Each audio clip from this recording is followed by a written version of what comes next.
One is, this is for me, in some ways, almost a little dream come true.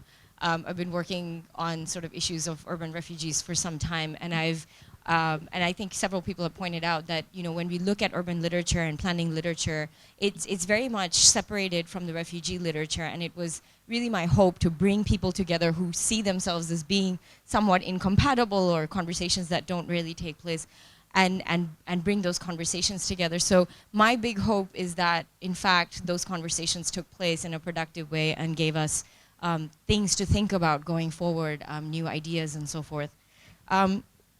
The other thing that I wanted to say was that, you know, I mean, there are two things that happen when you're in a position like many of us, which is you're told you're living in an urban age, and then you hear that there are refugee crises all over the world, not just in the Middle East, and we're looking at millions and millions of people who are displaced all over the world and are living in protracted situations. I think lots of people have pointed out the fact, and this is not new, that the refugee problem is a third world problem. And that is a political thing that we need to think about.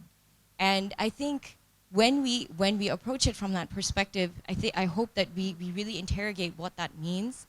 I also hope that it gives us the avenues to think about not just questions of the urban, but also questions of crises, but also thinking about where the conceptualizations of the urban can come from. I think, you know, that a lot of us have talked about the fact that, you know, we see a lot of sort of Eurocentric conceptualizations of the urban. So is this sort of one of the ways in which we can intervene in some of those conversations and rethink what it means to talk about the state, what it means to talk about the city, and rethink what it means to talk about urban politics. My very last thing I'm going to say is to thank all the students and all the staff here who have made this possible, and all the speakers who came, who had very busy schedules, I know. So thank you all so much for coming.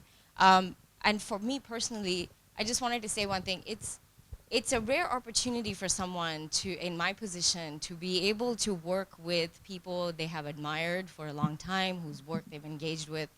I want to, and it's been a very, very rare privilege for me, and I've been very grateful for this.